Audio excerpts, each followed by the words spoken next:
on est de retour évidemment, et tiens, on va changer totalement de sujet, on va parler d'éducation. Pourquoi ? Parce que Gabriel Attal vient de dévoiler des mesures fortes pour créer un choc des savoirs, ce sont ses mots, dans les établissements scolaires. Il vient d'envoyer un mail à la communauté éducative. Alors les mesures dans les grandes lignes, des nouveaux programmes en primaire avec des manuels scolaires au contenu labellisé, des groupes de niveau au collège, en 4e selon nos informations, un accès au lycée conditionné à l'obtention du brevet, le retour du redoublement en CM2 et les familles n'auront plus le dernier mot sur ce sujet. Voilà les contours d'une réforme d'ampleur du système éducatif, des solutions. Parlons maintenant du mal et des symptômes parce qu'il est profond. Avec vous, Guillaume Prévost, bonjour. Bonjour. Vous êtes directeur général du think tank Vers le Haut. Pourquoi ? Parce qu'il y a le classement PISA, qui est une référence au niveau mondial, qui vient d'être dévoilé ce matin à 11h avec cette baisse historique du niveau en maths pour les lycéens de 15 ans. Alors la première chose qu'il faut souligner, c'est que cette baisse, elle ne concerne pas que la France. On a une baisse qui est massive dans tous les pays de l'OCDE, de l'ordre de 20 points, notamment sur le focus mathématique, qui est le thème de l'enquête PISA de cette année. Post-Covid, on va dire, il y a les effets du Covid, c'est ça ? C'est toute la question. Est-ce que c'est l'impact du Covid ? Ce matin, dans sa conférence de presse, le représentant de l'OCDE soulignait que sur les mesures intermédiaires, en fait, on avait relevé des signes de baisse dans l'ensemble des pays de l'OCDE dès 2018. Donc finalement, la question qui était posée ce matin, notamment en termes d'analyse des résultats, c'est oui, il y a probablement un impact du Covid, tout le monde l'a vu, tout le monde l'a vécu. Néanmoins, est-ce que derrière le caillou Covid, il n'y a pas des signes très profonds d'une baisse plus inquiétante et plus profonde des résultats de l'ensemble des pays de l'OCDE en mathématiques. Oui, parce qu'en fait, cette baisse, elle est quand même historique pour la France. Alors, il y a effectivement les maths, la compréhension de l'écrit, les sciences, et on voit que la France dégringole de façon quand même importante, avec des explications qui sont variées.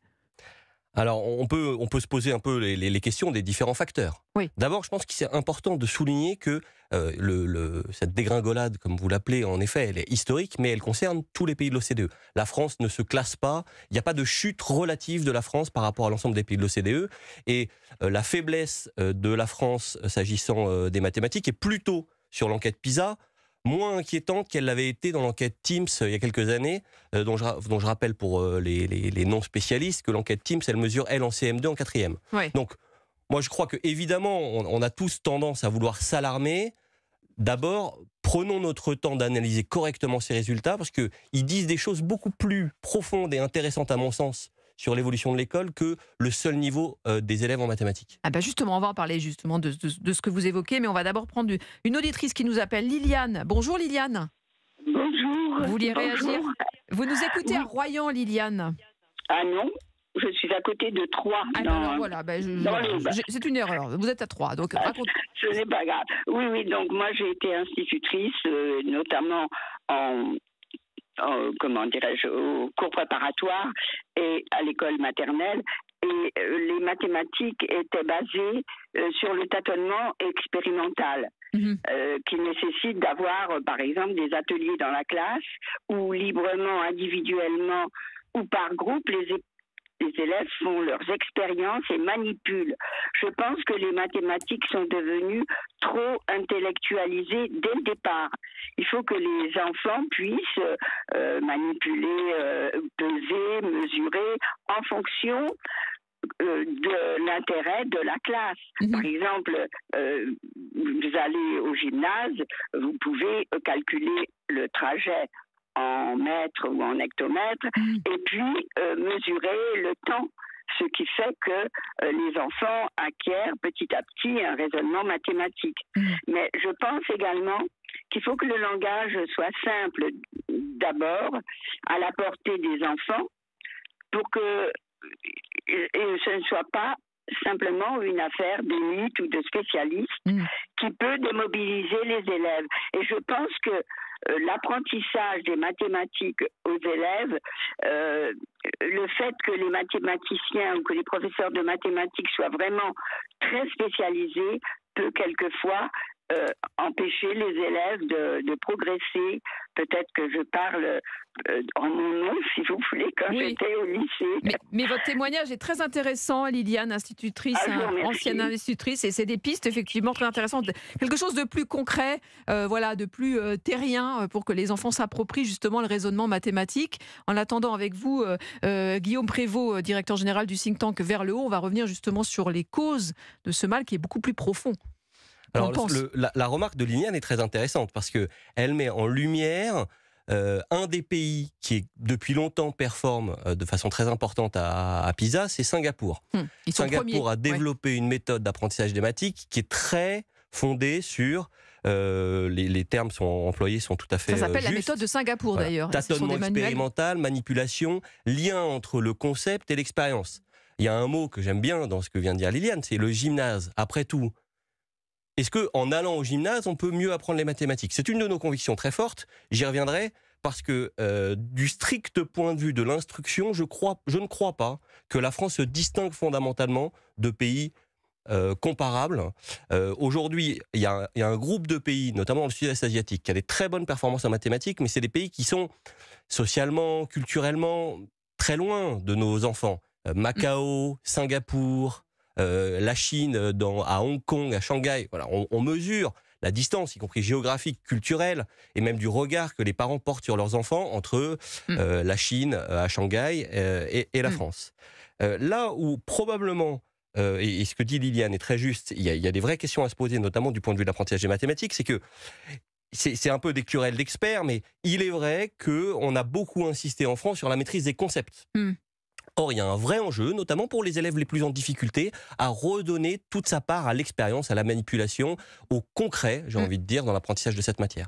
On va reparler des solutions, évidemment, les mesures de Gabriel Attal. Qu'en pensez-vous, vous, auditeurs d'Europe 1, et vous, Guillaume Prévost? On se retrouve dans quelques instants. À tout de suite sur Europe 1. Et vous pouvez réagir au 01 80 20 39 21, 13h, 14h. Vous écoutez Céline Giraud sur Europe 1.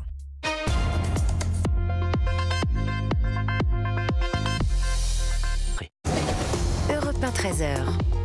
Allez, on est de retour jusqu'à 14h avec Guillaume Prévost, directeur général du think tank Vers le haut. On parle de cette étude PISA, de ses résultats et surtout des solutions pour créer un électrochoc dans les établissements scolaires.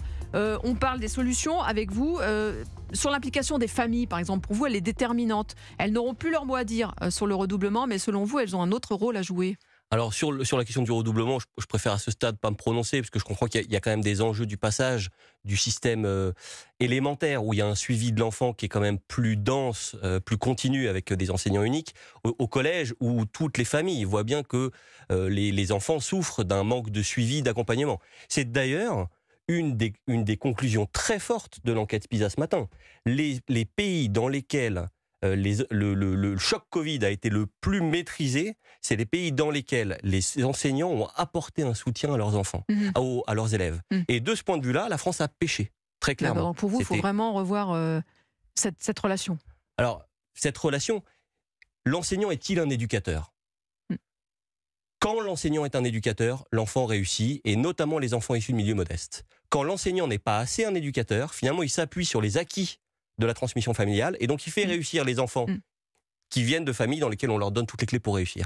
Si la France veut donner les moyens aux élèves venant de milieux modestes de réussir, les enseignants doivent être bien davantage des éducateurs. C'est une des conclusions très fortes de l'enquête PISA de ce matin. Dernière question sur les groupes de niveau, les bons avec les bons et les moins bons avec les moins bons. Alors, je voudrais rappeler, parce qu'on entend beaucoup de chiffres et le débat est très vif sur ces sujets, en France, il y a 75% des élèves qui sont dans la moyenne.